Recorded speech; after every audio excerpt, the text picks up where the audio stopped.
When you hear the name Artemis, a few images probably come to mind right away. The moon, the hunt, wild animals, and virginity. These four things are at the core of who Artemis is. But here's something worth thinking about. Hunting is raw and violent. It's about pursuit, kill, and survival.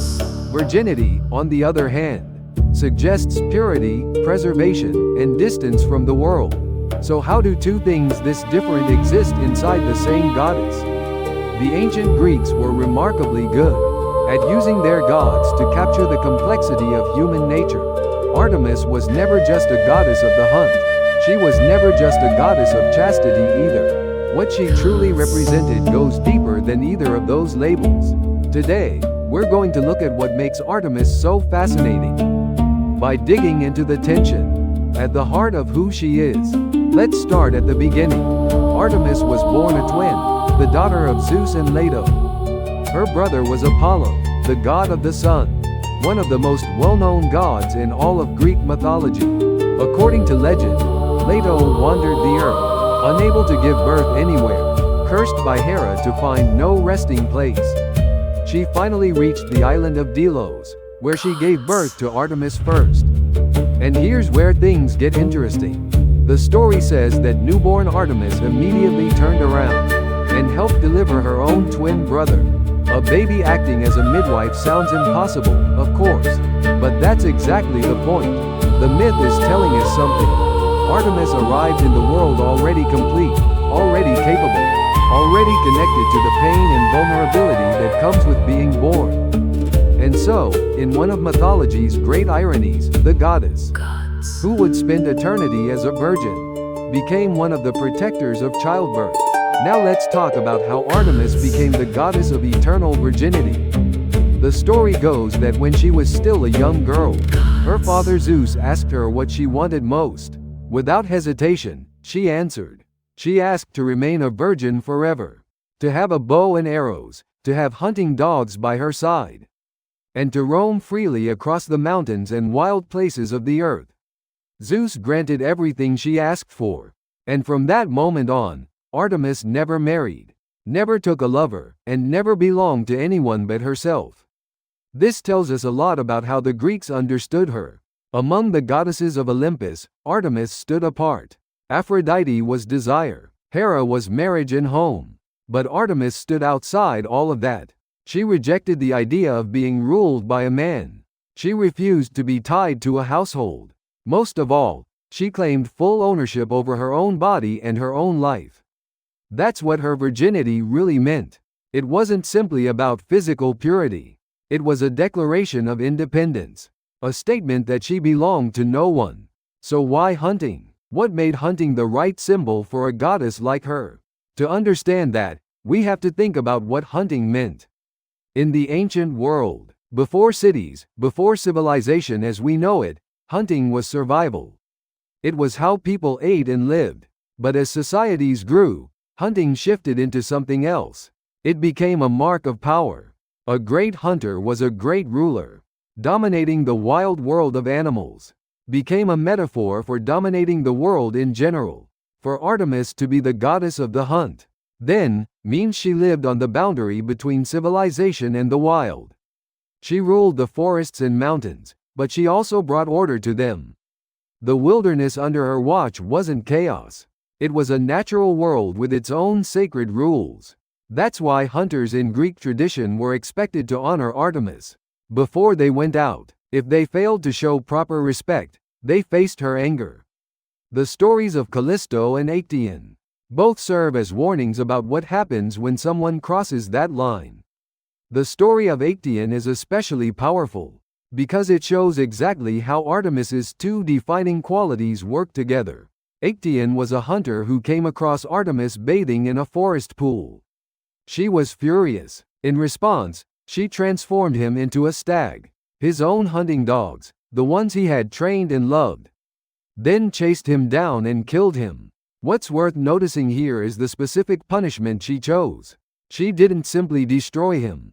She turned him into the very kind of creature he had spent his life hunting. Now he felt what that pursuit was like from the other side. The violation of her privacy, of her bodily autonomy, led directly to him becoming prey. The two sides of Artemis, the hunter and the untouchable, collapse into one in this story. Touch what is mine, and you become what I hunt. Now let's go even deeper. Because the truth is, Artemis's virginity and her role as a hunter actually come from the same place. They're both about one idea: the threshold between childhood and adulthood, and the power that lives in that in-between space. In ancient Greek society, girls were expected to marry young. The moment they married, they moved from their mother's world into their husband's. They lost control over their own lives almost entirely. But what about the time just before that?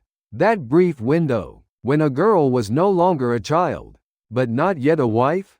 Artemis was the goddess of exactly that moment. She was the protector of young girls. During those final years of freedom before marriage, under her watch, they were safe. They could run, hunt, and learn to navigate the natural world. They could be strong and wild, before the world asked them to be domestic and obedient. And when the time came, when marriage was near, those girls would offer Artemis their childhood, toys and objects as a ritual farewell. It was a rite of passage, a symbolic goodbye to the life they were leaving behind, and a prayer to Artemis as they crossed into the next one. But here's something fascinating. Artemis didn't only protect girls who hadn't yet married. She also protected women in childbirth. We already know she helped deliver Apollo the moment she was born herself. But there's another layer to this. Childbirth in the ancient world was one of the most dangerous things a woman could face. Many women died, and in those moments of extreme vulnerability and pain, they called on Artemis. The goddess of virginity became the goddess who stood beside them in the most intimate and dangerous experience of their lives. That tells us Artemis wasn't just a symbol for one stage of womanhood. She was present at every major turning point: the freedom of girlhood, the passage into marriage, the life and death ordeal of giving birth. Artemis walked through all of it with women. So why did a goddess like this emerge from ancient Greek culture? Part of the answer lies in how Greek society actually treated women. Women in ancient Greece were largely confined to domestic life. Their roles were defined by marriage, family, and household. But inside the mythology they told, Artemis lived the complete opposite. She hunted alongside men. She roamed wherever she wanted. She answered to no one. For the women of that world, Artemis may have represented something they couldn't have in real life: a space where a woman could be powerful, free, and fully herself. She was the ideal of the woman who chose her own path, the image of strength that real life couldn't offer them. So what do we take from all this today? The virginity and the hunt that define Artemis don't have to be taken literally. Her virginity speaks to something. We can all understand the importance of owning your own life, of not letting others define who you are. Her hunt speaks to something equally universal: the drive to pursue what matters, to move through the world with purpose and agency. What Artemis is really saying, across all these stories, is this: know your own worth, protect your own boundaries, and don't let anyone else decide what your story is supposed to look like. She wasn't simply the virgin goddess. She was the goddess who knew exactly who she was, and refused to become anything less. Her virginity wasn't about fear or avoidance. It was a choice, made freely, to keep control of her own life. Her hunt wasn't about violence. It was about maintaining balance, protecting what mattered, and moving through the wild world on her own terms. She seems full of contradictions at first, but look closer, and she's one of the most complete figures in all of mythology. Thanks for joining us as we explored the dual nature of Artemis, and what her symbols of virginity and the hunt really mean. The ancient storytellers packed more wisdom into these myths than we sometimes give them credit for. We hope somewhere in today's story, you found a little piece of your own Artemis. See you in the next one.